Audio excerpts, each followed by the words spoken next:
Joining us this morning, North Dakota Senator and Banking Committee member Heidi Heitkamp, one of the two senators who questioned the chairwoman. And before we get to the Fed, Senator, I guess they want me to get your reaction to the president's veto of the Keystone pipeline. So you probably got this all ready to go. What do you think? Yeah, it wasn't unexpected. I mean, he has been saying all along that the process needs to be completed.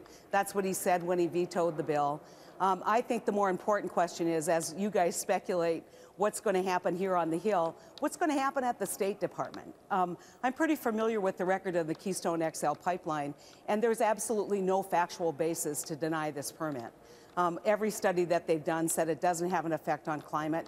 There is a jobs factor that's involved here in terms of a shovel-ready project, ready to go in just to the west of my state and all the way down the middle of the country where we could use some good news. And so your guess is as good as mine, but I'm probably the only person in Washington who believes that there is a real eventuality that the State Department will approve the pipeline. Well, you know, you don't want to get voted off the island, so you're not willing to say that the rationale for the veto is purely political, or will you say that? You know what? I think that the whole issue of Keystone is purely political. Because if we were analyzing this on both sides, based on the merits... Well, now you're just undercutting your own argument. So then the Republicans... No, I'm not. The Republicans, the reason they want to build it is just political? It's not because of jobs? No, it's not what I'm saying is that this thing has morphed into, it has ballooned into something much bigger than what it should have ever been. You basically said there's no real good reason not to do it at this point. So, that's right. I mean, only one side has to explain why they're political at this point. Well, I think when you look at kind of how it's being approached and whether there's an opportunity to negotiate something on the Keystone pipeline, it was pretty much kind of take it or leave it. We're not going to look at any amendments. We aren't going to look at what might, in fact, bring 4 more Democrats on my side into the fray so that we could override a veto. And I think the bottom line is there's Democrats who hide behind the excuse that the president hasn't finished his process. Let me tell you, a process that takes 6.5 years to cite a pipeline, that's a broken process and shouldn't be respected. And so on the other side, you know, this is about mom, apple pie, and jobs. And on the other side, it's about whether you want to destroy the planet. And it's not about any of that. Right. What it's about is a piece of critical and necessary energy infrastructure, and that's how it should be analyzed. Okay, so you got to ask some questions. In general, how was it an interesting? How many hours did you spend listening yesterday? I mean, you're a senator. You're used to meetings like this, but in terms of your average day, was yesterday a pretty good day, or were you just ready to go? I can't take it anymore. You know, what it was is I always find it interesting because people who want to debate interest rates with her in the committee, do you think anything that anyone asked or anything that anyone said is going to have an effect on the chairwoman's decisions or the Fed's decisions? The answer is, quite frankly, no. Right. And so, you know, I took it as an opportunity to ask generally about what she sees in terms of economic indicators for the future. You know, one of the concerns that I have always in Washington is that we fight the last war. We talk about what's happening today and not what we need for 15, 20 years down the road. And she looks at economic data every day, things that, and has an expertise that many of us do not have.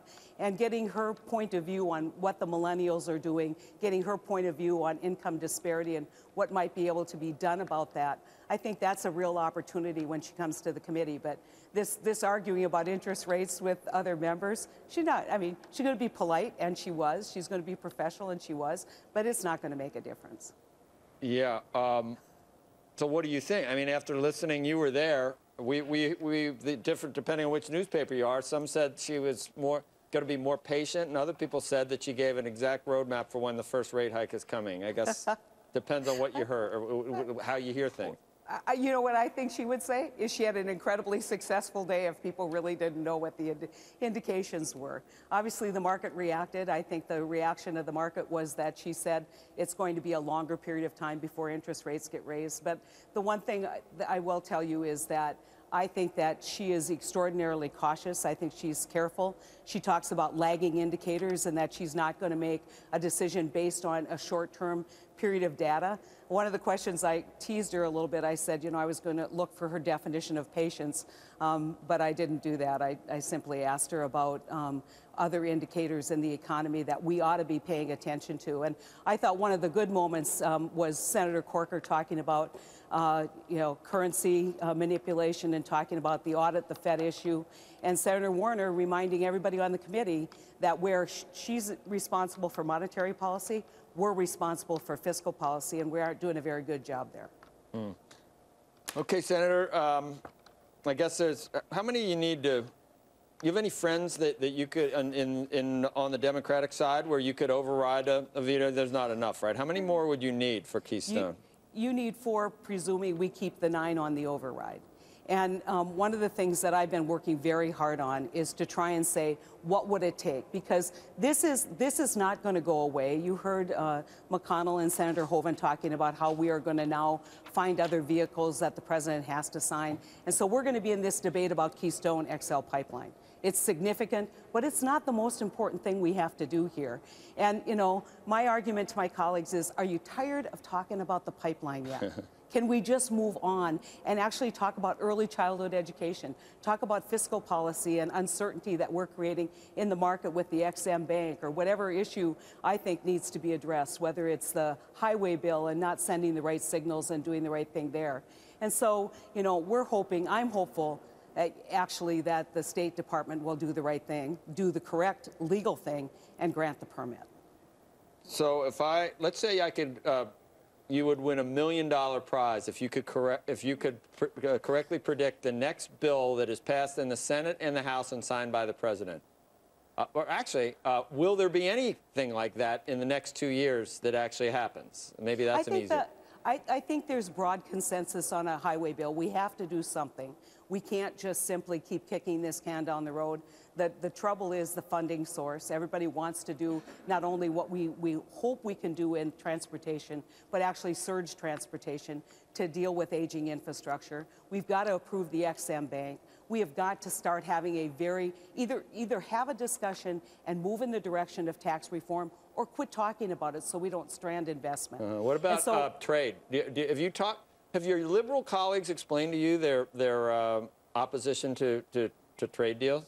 Well, I think, you know, it goes back to a whole lot of sense that some groups in America got left behind during NAFTA, CAFTA, a lot of the other trade agreements. But the bottom line is 94% of all consumers in this world do not live in our country. And we need to be a trade-oriented economy. And in order to do that, we need to have barriers reduced. And right now, we have very open markets. We see very closed markets in other places. We ought to be negotiating.